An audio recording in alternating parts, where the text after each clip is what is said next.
Treat cookery ഷോയിലേക്കുള്ള അതിഥികളെ തെരഞ്ഞെടുക്കുന്നതിനായി media one ഖത്തറിൽ നടത്തിയ ഹോം ഷെഫ് കോൺടെസ്റ്റ് ആവേശകരമായി. 50ഓളം പേർ അണിനിരന്ന മത്സരത്തിൽ മികച്ച പ്രകടനം കാഴ്ചവെച്ച 10 പേരെ ട്രീറ്റ് ഷോയുടെ പുതിയ എപ്പിസോഡുകളിലേക്കുള്ള അതിഥികളായി തെരഞ്ഞെടുത്തു.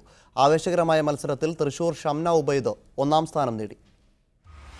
മീഡിയ വൺ TV സംപ്രേഷണം ചെയ്യുന്ന ജനപ്രിയ കുക്കറി ഷോയായ ട്രീറ്റിന്റെ പുതിയ എപ്പിസോഡുകളിലേക്കുള്ള അതിഥികളെ തെരഞ്ഞെടുക്കുന്നതിന് വേണ്ടിയാണ് ഗ്രാൻഡ് മാൾ ഹൈപ്പർ മാർക്കറ്റുമായി ചേർന്ന് ഹോം ഷെഫ് കോൺടെസ്റ്റ് സംഘടിപ്പിച്ചത്. ബുഖൈറയിലെ ഗ്രാൻഡ് മാൾ ഹൈപ്പർ മാർക്കറ്റിൽ നടന്ന മത്സരത്തിൽ ദോഹയിലെ പ്രവാസി മലയാളികളായ 50ഓളം വനിതകൾ അണിനിരന്നു. ആവേശകരമായ മത്സരത്തിൽ തൃശൂർ സ്വദേശി ഷംന ഉബൈദ് 1ാം സ്ഥാനം നേടി. ഫർസീന അനസ് 2ഉം റജുല നദീർ 3ാം സ്ഥാനവും സ്വന്തമാക്കി. ഇവരെ കൂടാതെ ആരതി പ്രജിത്ത്, അനന്യ ദാസ്, നസ്രി താബിദ്, സെബ, ഹിദ സജീഷ്, സൂഫി മുക്താർ, സ്മിത എന്നിവർ 4 മുതൽ 10 വരെയുള്ള സ്ഥാനങ്ങൾ കരസ്ഥമാക്കി ട്രീറ്റ് ഷോയുടെ അടുത്ത എപ്പിസോഡുകളിൽ പങ്കെടുക്കാനുള്ള അവസരം സ്വന്തമാക്കി. ഫസ്റ്റ് കിട്ടുന്നൊന്നും തീരെ പ്രതീക്ഷിച്ചിട്ടുണ്ടായില്ല.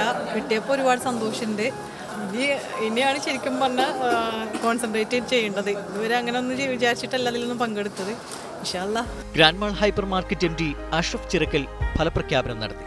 Media one Madhyamam Qatar chairman Rahim Omassery, media one chief producer Jyothi Vellalloor, grand mall hyper market finance manager Sharif VC, media one marketing manager Nishanth Tharammel തുടങ്ങിയവർ സംസാരിച്ചു. ചായക്കട restaurant MD Femina Faisal, grand mall hyper market bakery വിഭാഗം തലവൻ Anwar, horizon manor chief chef Shafeeq എന്നിവരായിരുന്നു വിധികർത്താക്കൾ. മത്സരത്തിൽ പങ്കെടുത്ത എല്ലാവർക്കുമുള്ള സമ്മാന വിതരണവും ചടങ്ങിൽ വെച്ച് നടന്നു. രാജ് കലേഷ് അവതാരകനായ ട്രീറ്റ് കുക്കറി ഷോ ഇതാദ്യമായാണ് ഖത്തറിൽ വെച്ച് ചിത്രീകരിക്കുന്നത്. മൊത്തം 10 എപ്പിസോഡുകളാണ് ദോഹയുടെ വിവിധ ഭാഗങ്ങളിൽ ചിത്രീകരിക്കുക. Media one, Doha.